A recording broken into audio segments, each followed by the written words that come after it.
आज के क्लास में हम लोग पढ़ेंगे जो कार्य ऊर्जा शक्ति का हमारा क्लास चल रहा है, जिसमें हम लोग पिछले लेक्चर में पढ़े थे कार्य ऊर्जा प्रमेय के बारे में।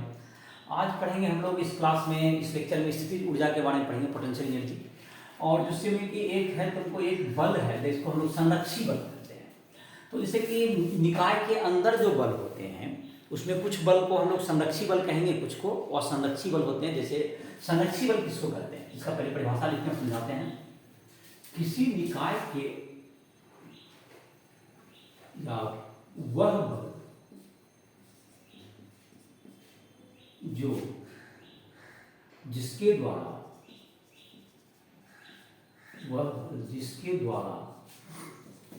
किया गया कार्य, वस्तु की स्थिति पर निर्भर करता है, स्थिति पर निर्भर करता है, ना कि उसके रास्ते पाथ पर जिससे वस्तु अपनी स्थिति बदलता है। तो ये रास्ता पर निर्भर ना करे बल्कि किस पर निर्भर करे, सिर्फ बिंदु पर। जैसे कि कहने का मतलब ये हुआ कि अगर बिंदु A से बिंदु B तक जाना है तो किसी भी रास्ता से जाए, यहाँ से यहाँ पे ऐसे भी विस्थापित हो सकता है, तो इसमें कुछ वस्तु के द्वारा, कुछ बल के द्वारा कुछ कार्य किया जाएगा, या वस्तु का विस्थापन अगर इस ढंग से हो रहा हो तो भी कुछ कार्य होगा, और वस्तु का विस्थापन अगर इस ढंग से हो रहा है तो भी कुछ कार्य। लेकिन इसमें स्थिति ये हो रहा है कि सभी रास्ते में, तीनों रास्ता जो तीन अलग अलग रास्ता है, लेकिन वस्तु A से स्टार्ट करके बिंदु A से स्टार्ट करके बिंदु B पर अंत हो रहा है।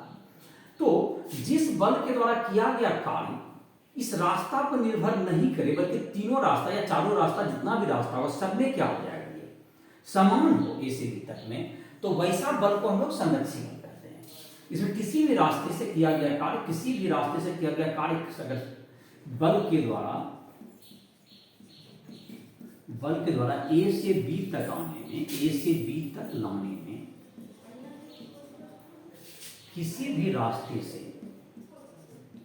किसी भी रास्ते से किया गया कार्य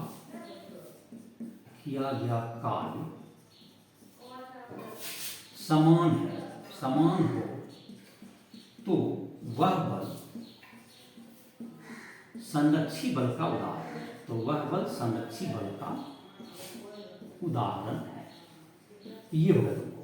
दूसरा तो संरक्षी बल में अगर ये एक दूसरा तरीका से इसको समझ सकते हैं। जैसे कि मानते हैं किसी भी रास्ते से गया, किसी भी रास्ते से लौट के फिर उसी बिंदु पर आ गया, यहाँ से स्टार्ट किया, यहीं आ गया, इधर से गया, इधर से आया, इसके द्वारा कुल कार्य जितना इधर धनात्मक होता है ऋणात्मक, तो कुल कार्य शून्य हो जाएगा। अगर वस्तु अपनी पुरानी स्थिति को वापस आ जाए तो कुल क्या कार्य इधर शून्य हो जाए। अगर कुल कार्य बंद लूप में संरक्षी बल के द्वारा किया गया कार्य शून्य होता है। मतलब कि जैसे यहां से वस्तु चला और इसमें लौट के पुनः यहां आ गया इसी बिंदु पर, तो बंद लूप हो गया। तो इसमें जो कार्य होगा W बराबर कुल कार्य हो गया 0। ये बंद लूप का कार्य शून्य हो गया। इस तरह का बल क्या होगा, संरक्षी बल के कुछ उदाहरण जैसे हैं। संरक्षी बल के कुछ उदाहरण जैसे होते हैं, जैसे गुरुत्वाकर्षण बल, जिसको भार कहते हैं, गुरुत्व बल या गुरुत्व बल भी इसी के अंदर आ गया। जैसे कि स्प्रिंग बल होता है, स्प्रिंग बल भी संरक्षी बल में आता है। और विद्युत ऊर्जा पढ़ोगे, विद्युतीय बल भी होता है, जो कि क्लास 12 में पढ़ोगे, विद्युतीय बल इत्यादि। ये सब किसके उदाहरण है, संरक्षी बल के कुछ उदाहरण हैं। तो ये सब तुम्हारा हो गया संरक्षी बल, जिसमें कि क्या हुआ, वस्तु के द्वारा जो किया गया कार्य होगा, बल के द्वारा वस्तु के जो विस्थापन होगा उसमें जो किया गया कार्य होगा वस्तु के स्थिति पर निर्भर करे। मतलब यहाँ है तो यहाँ से यहाँ तक गया, A से B तक गया, तो कार्य किसी भी रास्ते जाए बराबर रहे, तो वैसा बल को हम लोग संरक्षी बल कहते हैं। और जिसमें कि कार्य क्या होगा, तुमको स्थिति पर निर्भर नहीं करते, उसको नॉन कंजर्वेटिव फोर्स या असंरक्षी बल आप कह सकते हैं। उस बल का नाम हो जाएगा असंरक्षी बल। जैसे घर्षण बल एक असंरक्षी बल है। घर्षण बल मतलब कि असंरक्षी बल का, जिसके द्वारा कार्य जो है तुमको संरक्षित नहीं रहता है। ये सब चाहे और भी कोई बल है जिसके द्वारा कार्य शून्य नहीं हो पाएगा एक बंद रूप में, वह भी क्या है, असंरक्षी बल का उदाहरण है। तो घर्षण बल इसके उदाहरण हो गए असंरक्षी बल के। तो संरक्षी बल जो हम लोग पढ़े उसका एक विशेष कारण था कि हम लोग इसके द्वारा परिभाषित करेंगे स्थितिज ऊर्जा को। एक नया तरह का ऊर्जा अभी पढ़ेंगे हम लोग, जैसे पिछला क्लास में पढ़े थे हम लोग गतिज ऊर्जा के बारे में, तो अब आज के क्लास में हम लोग स्थितिज ऊर्जा के बारे में पढ़ेंगे। स्थितिज ऊर्जा का होता है जब किसी निकाय की स्थिति के कारण जो ऊर्जा होगी उसमें स्थितिज ऊर्जा कहलाएगा। किसी निकाय की स्थिति के कारण जो उसमें ऊर्जा संचित होता है वह उसमें स्थितिज ऊर्जा कहलाएगा। और स्थितिज ऊर्जा जो तुमको जमा होगा तो उसका पहले हेडिंग लिख लेते हैं, स्थितिज ऊर्जा। ये हो जाएगा पोटेंशियल एनर्जी।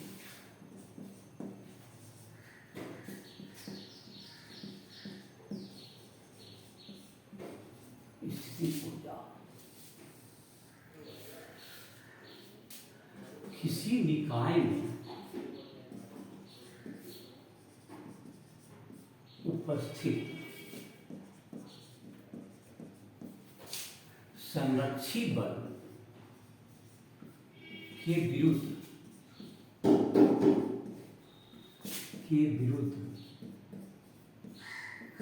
किया गया कार्य, उस निकाय की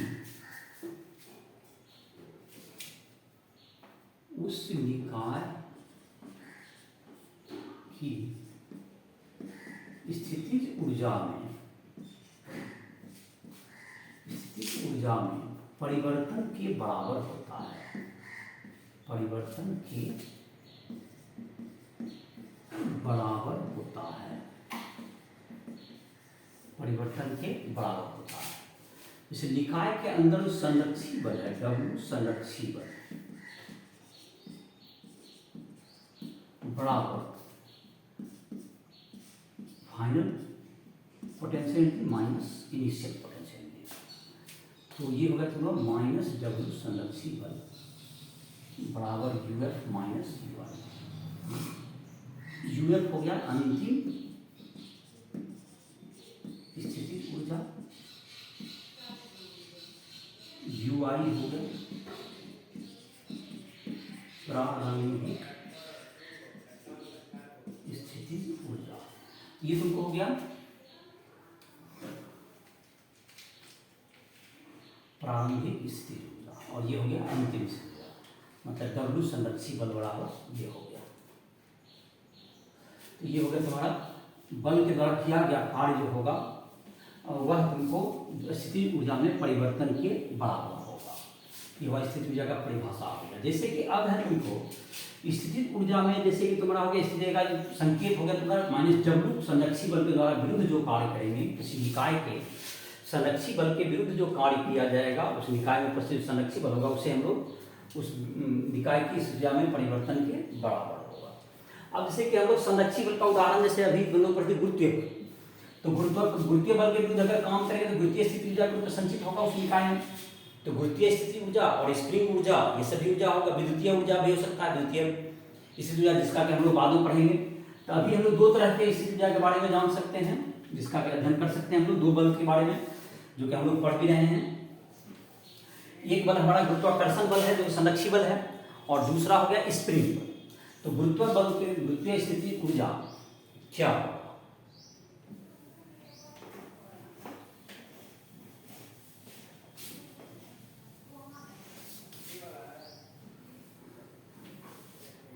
गुरुत्वीय स्थिति ऊर्जा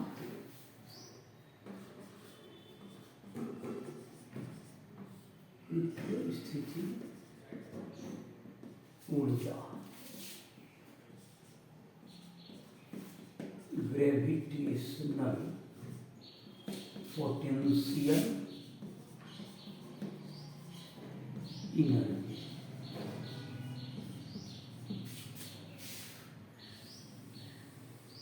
गुरुत्वीय स्थितिज ऊर्जा।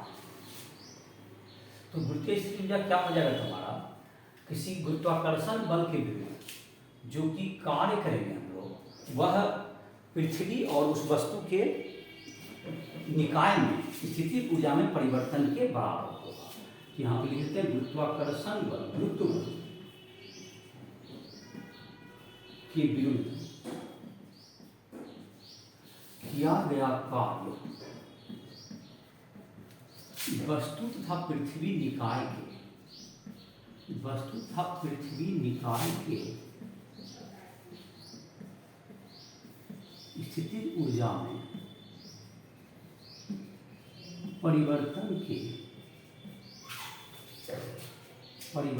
के बराबर होता है। जैसे अगर एक वस्तु है, यहाँ है, इसका मास द्रव्यमान m है, तो गुरुत्वाकर्षण बल कितना लगा हुआ है, mg। यहाँ पर ये प्रारंभिक स्थिति हो गया और यहाँ से उसको उठा करके h ऊंचाई तक, ये अंतिम स्थिति हो गया तो मान लेते हैं h ऊंचाई तक ले लिया।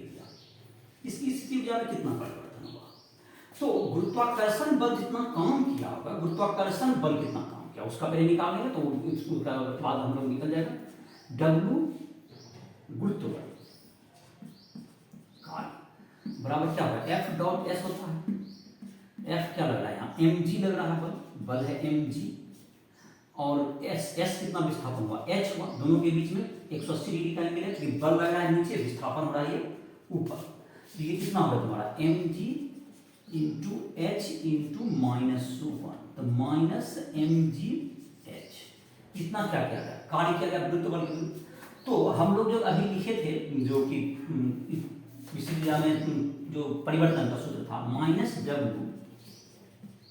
गुरुत्व बल बराबर क्या हो गया, गुरुत्वीय स्थितिज ऊर्जा में परिवर्तन uf माइनस ui। तो ये कितना हो गया, माइनस, इसका मान हो गया -mgh बराबर क्या होगा, गुरुत्वीय स्थितिज ऊर्जा में परिवर्तन, ऊर्जा में परिवर्तन। तो mgh बराबर गुरुत्वीय स्थितिज ऊर्जा में परिवर्तन, ये हो गया तुम्हारा mgh का मान हो गया। तो जैसे h ऊंचाई तक गया तो ये कितना होगा तुम्हारा mgh परिवर्तन हुआ, और अगर नीचे जाता, जैसे कि प्लस हो गया, जैसे ऊंचाई पे जाएगा, जैसे वस्तु जाएगी यहाँ से नीचे ऊपर गया तो इसमें mgh परिवर्तन हो गया प्लस में। अगर अपना जहाँ से ऊपर से अगर नीचे आएगा तो माइनस हो जाएगा इसका परिवर्तन, तो उसका जो परिवर्तन होगा वो माइनस में जाएगा। अगर ऊंचाई पर की ओर जाते जैसे कि, तो कार्य क्या हो जाता है आपका, कार्य आपका हो गया माइनस में जाता है, तो उसका जो परिवर्तन होगा धनात्मक होगा। इसलिए ऊंचाई पर जाएगा तो स्थिति ऊर्जा बढ़ेगा और गुरुत्वीय स्थिति ऊर्जा बढ़ेगा, और नीचे आएगा तो घटेगा, और उसका मान सूत्र क्या हो गया, mgh। और अगर नीचे से ऊपर जा रहे हैं तो गुरुत्वीय स्थिति ऊर्जा बढ़ेगा, ऊपर से नीचे आएंगे तो गिरेगा तो गुरुत्वीय स्थिति ऊर्जा घटेगा, और सूत्र हो गया उसका mgh। अब जैसे है तुमको स्प्रिंग ऊर्जा होता है तुम्हारा, स्प्रिंग के कारण भी बल जो हम लोग निकाले थे, और तो उसके कारण कार्य निकालेंगे तो हम लोग को फिर से उसका निकल, लेकिन उसमें इंटीग्रेशन करना होगा, परिवर्ती बल है। तो स्प्रिंग के कारण भी ऊर्जा भी निकाल सकते हैं, वो स्प्रिंग ऊर्जा। स्प्रिंग स्थितिज ऊर्जा या स्प्रिंग ऊर्जा कहिए, स्प्रिंग एनर्जी भी पोटेंशियल एनर्जी ही है।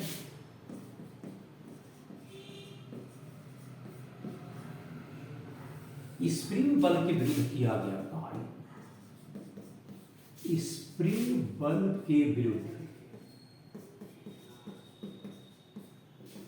किया गया कार्य,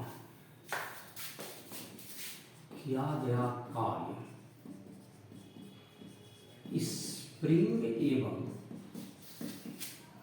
वस्तु निकाय की स्थितिज ऊर्जा में परिवर्तन के बराबर होता है, परिवर्तन के बराबर होता है। तो जैसे कि हो गया माइनस डब्ल्यू स्प्रिंग फोर्स या स्प्रिंग बराबर यूएफ माइनस यूआर। ये हो गया स्प्रिंग का तुम्हारा हो गया बल माइनस ये हो गया तुम्हारा कुछ कम भी नहीं होगा और कुछ ज्यादा भी नहीं होगा। अंतिम स्थिति रुक जाओ, ये हो गया प्रारंभिक स्थिति रुक जाओ। ये तुम्हारा हो गया अंतिम स्थिति में, इसको घटा देंगे प्रारंभिक स्थिति हो जाएगा, घटा ये निकल जाएगा तुम्हारा स्प्रिंग बल के द्वारा किया गया कार्य निकल जाएगा इसका तुम्हारा। अब जैसे स्प्रिंग बल का कार्य निकाल के देखते हैं जैसे तो एक होगा तो जैसे स्प्रिंग बल क्या होता है, अगर किसी स्प्रिंग का स्प्रिंग नियतांक के होगा, स्प्रिंग बल का स्प्रिंग नियतांक अगर के हो रहा है तुम्हारा तो क्या हो जाएगा तुम्हारा, ये स्प्रिंग नियतांक के हो गया तो स्प्रिंग बल के एक्स होता है, स्प्रिंग बल हो जाएगा के एक्स।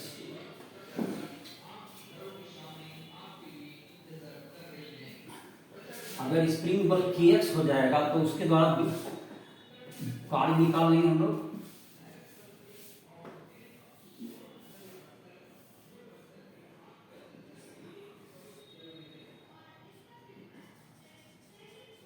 जैसे ये स्प्रिंग से द्रव्यमान का है, यहाँ से इसको विस्थापित करके स्प्रिंग को खींच करके ये तुमको अगर यहाँ से यहाँ तक लाया जाए, ये प्रारंभिक स्थिति हो गई, ये अंतिम स्थिति हो गया।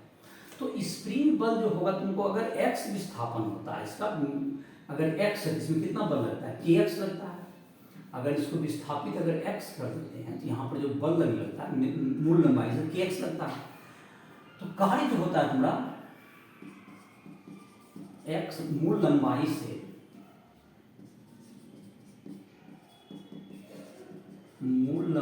से x विस्तारित करने पर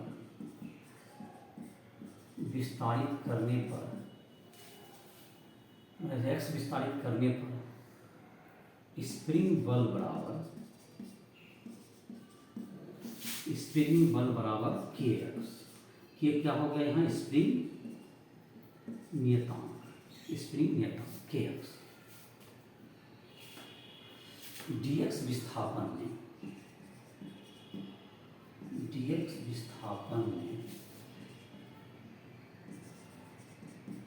किया गया कार्य dw बराबर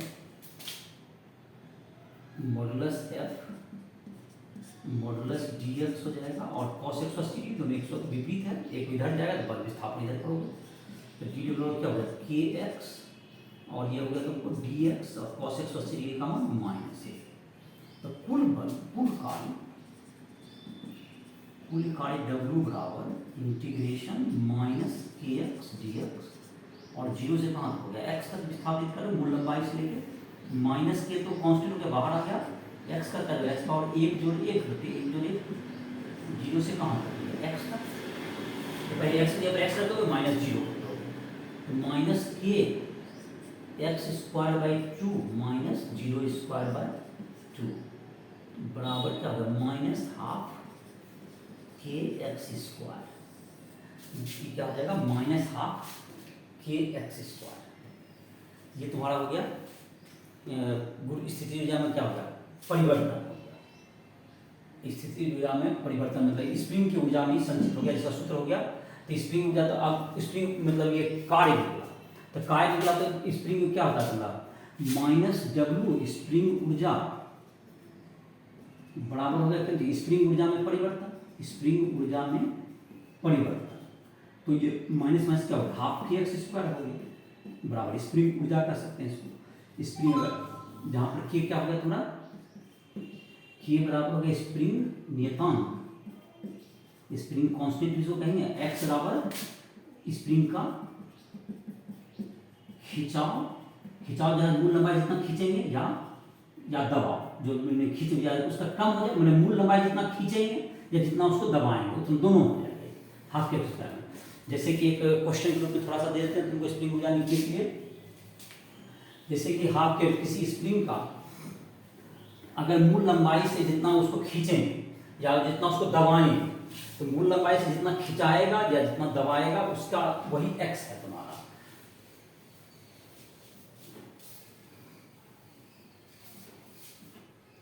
मूल लंबाई से जितना खिंचाएगा या जितना दबाएगा वो क्या कहलाएगा, एक्स है।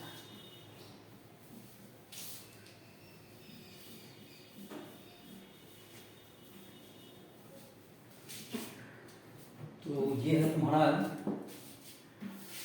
जैसे क्वेश्चन देते हैं छोटा सा,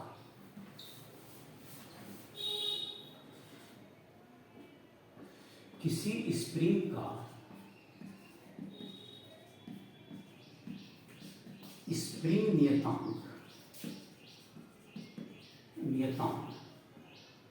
200 न्यूटन प्रति मीटर है। इसे मूल लंबाई से 20 सेंटीमीटर खींचने पर स्प्रिंग में संचित स्थितिज ऊर्जा का मान ज्ञात करें। स्प्रिंग में संचित ऊर्जा का मान ज्ञात करें। इसका जो सॉल्यूशन हो जाएगा, स्प्रिंग ऊर्जा का क्या सूत्र निकला था? स्प्रिंग ऊर्जा का सूत्र निकला हाफ के एक्स स्क्वायर, हाफ के एक्स स्क्वायर। के कितना दिया हुआ है? 200 न्यूटन प्रति मीटर है, घिर दिया हुआ है। हाफ गुना क्या होगा? के का मान 200 न्यूटन प्रति मीटर, 200 न्यूटन प्रति मीटर। एक्स का मान कितना? 20 सेंटीमीटर है। 20 सेंटीमीटर ऐसा ही माप नहीं, सेंटीमीटर क्या चीज बताऊंगा मीटर में। 20/100 का होल स्क्वायर, 1/5 हो गया, 5 का स्क्वायर 25 हो गया। 25 गुना 200 तो 25, 5 दूनी 10 हो गया, 20 जूल हो गया। 25 दूनी 50, इसको काटते हुए 5 का स्क्वायर है ना 25, हाफ है तो 50, और ये हो गया तुम्हारा 204, मतलब ये 4 जूल संचित होगा ऊर्जा। ये उत्तर होगा तुम्हारा। स्प्रिंग ऊर्जा 4 जूल, मल्टीप्लाई देख लोगे शायद सही है। स्प्रिंग ऊर्जा यही होगा तुम्हारा। तो स्थिति ऊर्जा ढंग से हम क्या कर सकते हैं, निकाल सकते हैं। जैसे अगर गुरुत्वीय स्थिति ऊर्जा रहता तो गुरुत्वाकर्षण तो mgh निकाल देते। mg मास दिया हुआ, द्रव्यमान देगा, ऊंचाई देगा तो निकल जाएगा। ऊंचाई में जाएंगे तो प्लस, और गहराई में जाएंगे तो वहां से माइनस। नीचे आएंगे तो माइनस में आ जाएगा, नहीं तो। और इसमें दोनों में प्लस होता है, खींचेंगे तो भी स्प्रिंग ऊर्जा प्लस में होगा, और चूंकि स्क्वायर में होता है ये हाफ के एक्स स्क्वायर, तो और दबाएंगे तो भी प्लस में होगा। मूल लंबाई को 0 इसका ले लेंगे। ये हो गया तुम्हारा स्थितिज ऊर्जा का। अब जैसे हम लोग कार्य ऊर्जा प्रमेय लिखे थे, कार्य ऊर्जा प्रमेय का नया रूप ऐसा लिख सकते हैं, कार्य ऊर्जा प्रमेय का नया रूप। कार्य ऊर्जा प्रमेय में जैसे अभी तक हम लोग लिखे थे स्थितिज ऊर्जा और गति को शामिल अगर करें इसमें, अभी तक हम लोग गति ऊर्जा के रूप में हमारा प्रमेय था। हम इसमें अगर स्थितिज ऊर्जा को शामिल करेंगे तो इस प्रमेय को हम लोग अलग ढंग से करते हैं। अभी तक हम लोग पढ़े थे जो कार्य ऊर्जा प्रमेय, जो पिछले लेक्चर में वर्क डन बाय कुल बल के द्वारा किया गया काम बराबर स्थिति मतलब गतिज ऊर्जा में परिवर्तन, kF माइनस KI। ये क्या है? ये गतिज ऊर्जा में परिवर्तन, ये है गतिज ऊर्जा में परिवर्तन। और kF हो गया अंतिम गतिज ऊर्जा और KI हो गया प्रारंभिक गति। ये सूत्र हम लोग का था। लेकिन अभी जो हम लोग संरक्षित बल के द्वारा क्या कार्य को हम लोग स्थिति ऊर्जा में शामिल थे, स्थिति ऊर्जा का टर्म भी इसमें हम लोग लाते हैं। देखते हैं कुल बल को मतलब क्लासिफाई कर दो। कुल बल में जैसे बाहरी बल अलग लिख लो, बाहरी बल, और जो निकाय के अंदर जो बल है उसमें तुम संरक्षी बल अलग कर सकते हो, और असंरक्षी बल जैसे घर्षण बल वगैरह उसको अलग कर दो। बराबर क्या लिखिए तो kF माइनस KI है, तो यही रहेगा।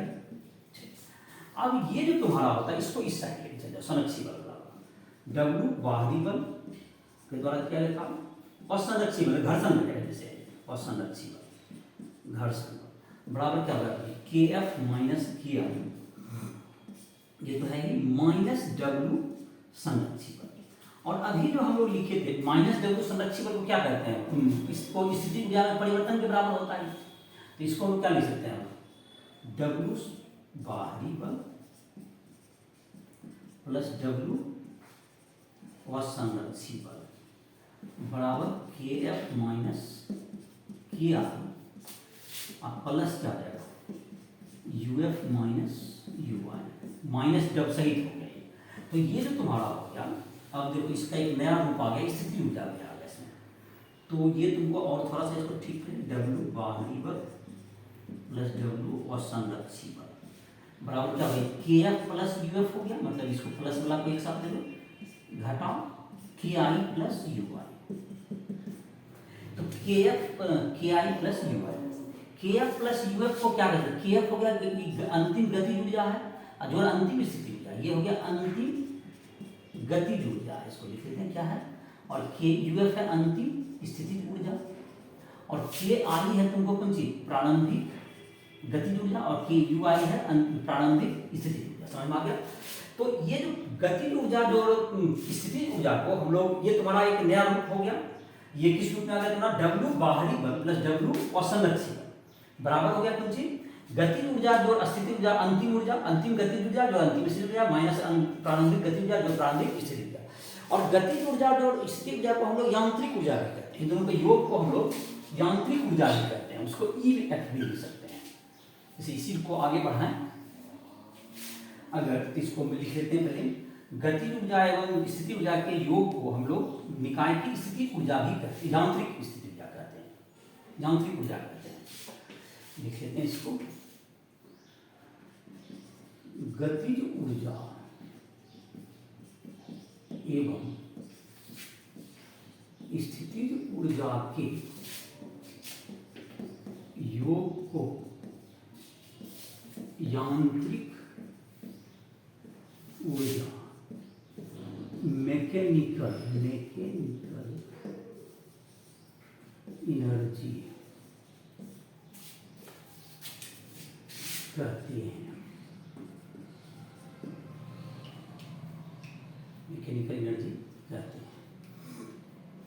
तो ये तुम्हारा हो गया अंतिम ऊर्जा यांत्रिक, इसमें क्या होगा, गतिज ऊर्जा जो स्थिति ऊर्जा का जोड़ को क्या कहेंगे हम लोग, यांत्रिक ऊर्जा, यांत्रिक ऊर्जा बराबर गतिज ऊर्जा जो स्थिति ऊर्जा, इन दोनों का जोड़ हो गया। अब जैसे इसकी को अगर इसको लिखना चाहें तो गतिज ऊर्जा तो W बाहरी बल प्लस W और संरक्षी बल बराबर क्या होगा, EF माइनस EI, और EF को क्या कहेंगे, अंतिम यांत्रिक ऊर्जा, अंतिम यांत्रिक ऊर्जा मैकेनिकल एनर्जी, और ये होगा प्रारंभिक यांत्रिक ऊर्जा।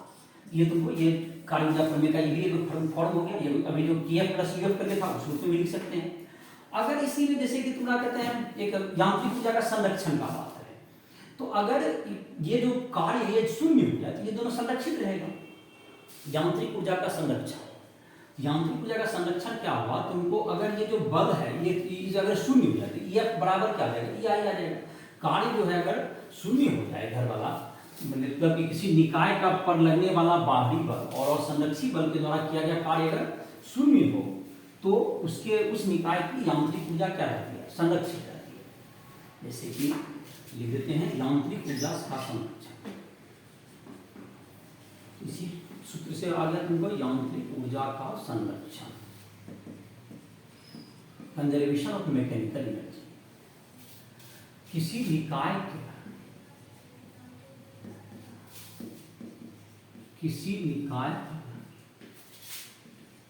कार्यरत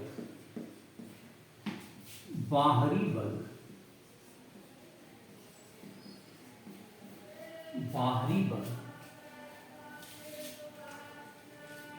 एवं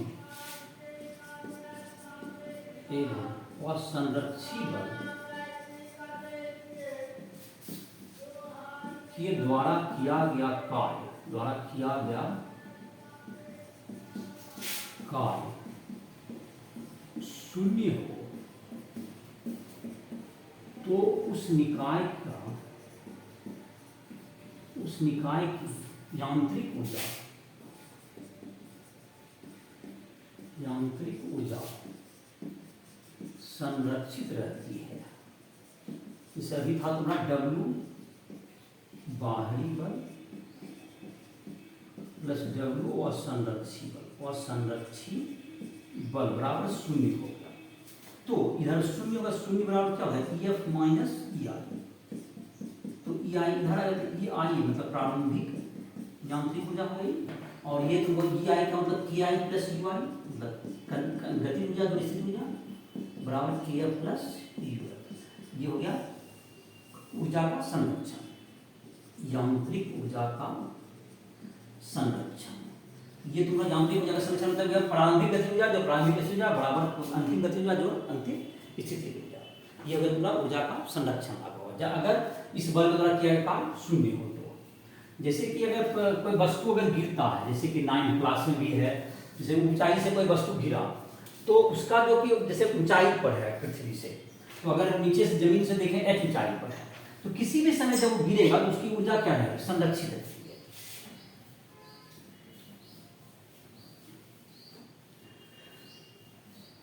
एक क्वेश्चन देख लेते हैं। देखो जैसे कि यांत्रिक ऊर्जा का संरक्षण,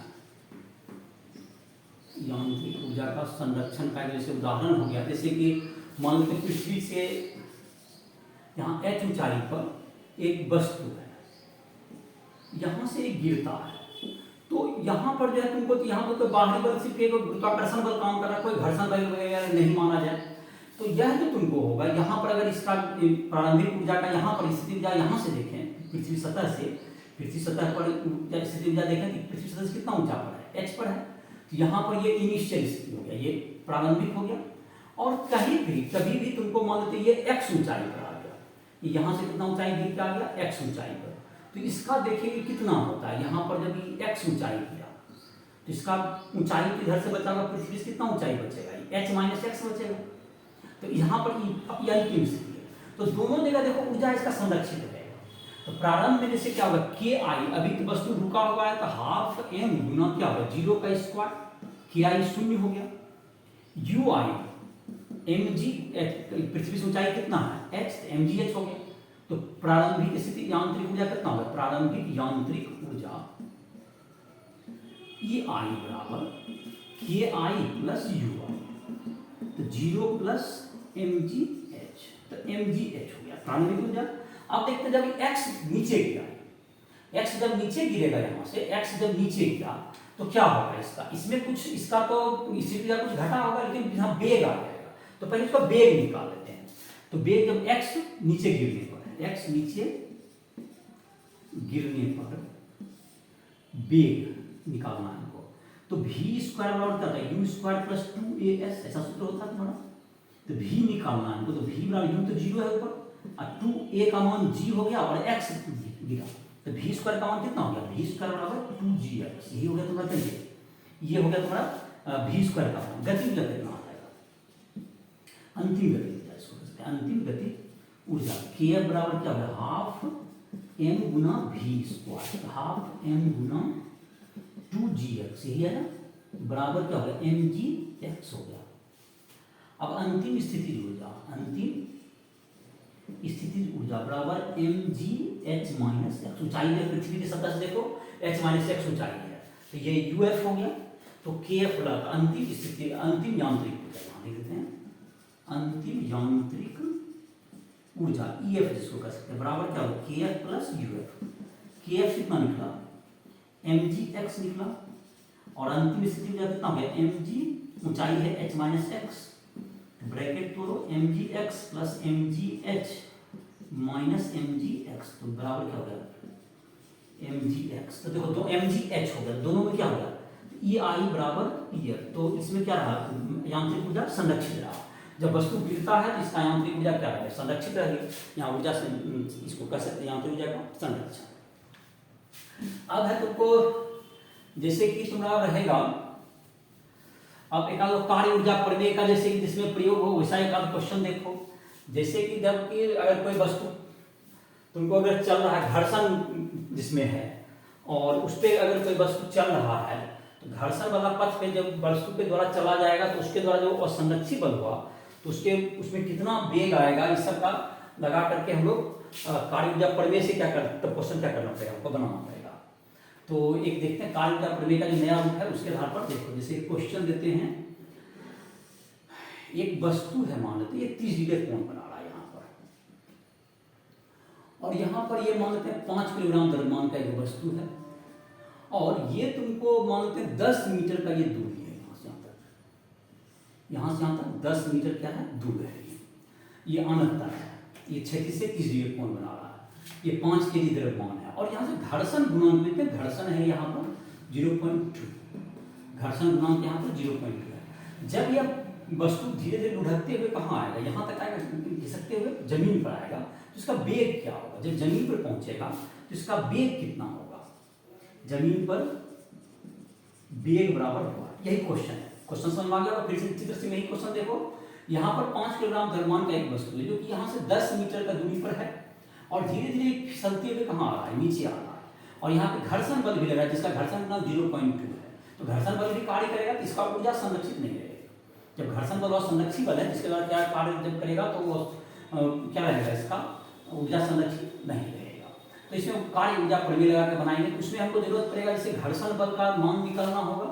तो घर्षण बल जाहिर है अनंत तल पर कैसे निकलेगा, इसमें देखो घर्षण बल के लिए क्या करना होगा तुमको, इसमें जो है तुमको कौन कौन बल लगेगा, तो देखो इसमें 2 बल लगेगा। इसको चित्र को खैर क्वेश्चन हो गया, इसका चित्र को फिर से बना लेते हैं, उसके बाद इसको हल करते हैं, देखते हैं चित्र को, इस क्वेश्चन को देखते हैं,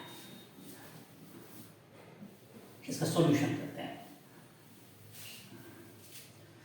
तो ये तुम्हारा क्वेश्चन था यही कि एक वस्तु है जो कि तुमको 30 मीटर कोण बनाए हुए था और यहाँ पर ये 10 मीटर की दूरी पर था। यहाँ पर 5G का एक बल लगेगा जो कि पृथ्वी के द्वारा गुरुत्वाकर्षण बल लगेगा और ये जो सतह है इसको अभिलंब प्रतिक्रिया देगा इधर नॉर्मल डायरेक्शन, और घर्षण बल किधर रहेगा, ये पीछे की ओर रहेगा, तो घर्षण बल लगेगा। और इस mg को जब 5G को 2 भाग में तोड़ेंगे तो एक तुमको इधर अवयव आ जाता है, ये तुमको 30 डिग्री है, तो ये जो इसको पीछे बढ़ाएंगे तो ये 90 डिग्री हो जाएगा, इधर इसकी 60 डिग्री हो जाएगी, 90 है ये वाला, ये 60 हो जाएगा। तो ये फिर ये दोनों आपस में लंबा ये कितना हो जाएगा, 30 डिग्री, इधर हो जाएगा 5G गुना cos 30 डिग्री, इधर हो जाएगा, इधर इधर हो जाएगा।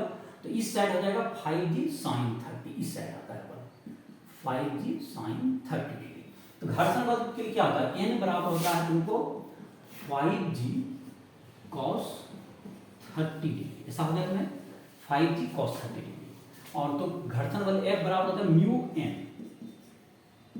म्यू का मान 0.2 है, I इंटू 5G cos 30, तो 0.2 इंटू 5 10 से कट गया तो 1G cos 30 हो गया, G cos 30 किसका मान हो गया, घर्षण बल का मान हो गया, G cos 30 डिग्री किसका मान हो गया, घर्षण बल का मान हो गया। अब यहाँ से जब यहाँ तक लुढ़कते हैं घर्षण बल के द्वारा किया गया कार्य निकालते हैं, भी निकाल लेते हैं, W घर्षण बल, तो घर्षण बल F हो गया और गुना क्या हो गया तुम्हारा विस्थापन, विस्थापन तो F का मान गुना विस्थापन है कितना 10 मीटर है और दोनों के बीच में कितना कोण बनेगा 180 डिग्री बनेगा, घर्षण बल ऊपर लगेगा विस्थापन होगा नीचे, इसका मान था G cos 30, G cos 30 का मान दे देंगे √3/2 जब जरूरत पड़ेगा, और G का मान G विस्थापन है 10 और cos 180 कितना होगा -1, तो माइनस कितना होगा तुम्हारा G cos 30 था, G तो यहाँ 10 आ गया, -10G cos 30 डिग्री, cos 30 को मान ही तो √3/2 -5√3G -5√3 गुना G को G का मान आ गया, घर्षण बल के द्वारा क्या गया कार्य का मान आ गया। तो चलो देखो अब जब कार्य ऊर्जा प्रमेय लगाते हैं, कार्य ऊर्जा प्रमेय में हमको जरूरत पड़ेगा वो ऊंचाई का, तो ऊंचाई भी निकाल लो, ऊंचाई का mg जैसे यहाँ पर है ना, यहाँ से कितना ऊंचा पर है, ऊंचा निकल जाए, जैसे यहाँ पे एक चित्र बनाते हैं अलग से, ये जैसे 10 मीटर है, ये तुमको एक त्रिभुज बन गया, हमको ये 10 मीटर है, ये भुजा है 10 मीटर, ये कोण है कितना मेरा 30 डिग्री, ये ऊंचाई कितना होगा, ये ऊंचाई साइन 30 से निकल जाएगा, साइन 30 डिग्री बराबर h/10, हाफ बराबर h/10, कितना होगा h बराबर 5 मीटर, कितना ऊंचा है 5 मीटर, बता ठीक है ऊंचाई कितना है इसका 5 मीटर। यहाँ से स्थिति ऊर्जा देखते हैं, अब देखो यहाँ निकालते हैं, तो जब प्रारंभिक तो ऊपर है अंतिम नीचे है, तो कार्य ऊर्जा प्रमेय लगाते हैं, W और संरक्षी बल जो घर्षण बल है बराबर क्या होगा kF plus UF minus KI plus UI, यही था सब।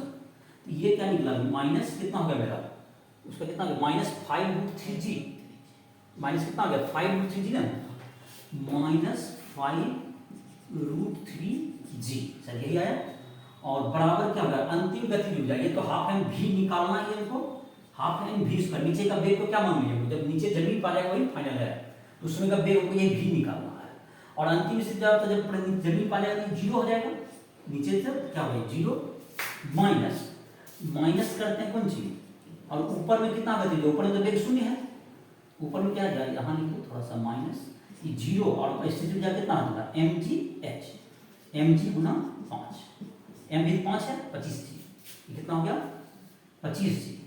तो इधर जाकर क्या हो जाएगा तुम्हारा ये माइनस में है, माइनस तो इधर आएगा प्लस हो जाएगा 25 जी, इस साइड आएगा तो क्या जाएगा 25 जी, ये हो गया तुम्हारा 25 जी माइनस 5√3 जी बराबर क्या हो गया हाफ एम मतलब 5 गुना v स्क्वायर, यही हो गया। और इससे v स्क्वायर का मान क्या कर लेगा, निकाल लेगा, इसको सॉल्व कर लोगे तो तुम्हारा ये कार्य ऊर्जा प्रमेय का जैसे एक क्वेश्चन हो गया तुम्हारा, इसे v का मान जैसे क्या किए, इससे ये निकल गया कि ऊपर में मतलब ये कितना घर्षण बल कितना कार्य करती है, यहाँ पर कितना वेग प्राप्त होगा ये निकल गया तुम्हारा। और इसमें mgh ये ऊंचाई कितना इसी ऊर्जा में परिवर्तन हुआ, गति ऊर्जा में इतना परिवर्तन होगा तो बन जाएगा इससे। ये तुम्हारा एक क्वेश्चन था इस पर जो कार्य ऊर्जा प्रमेय पर।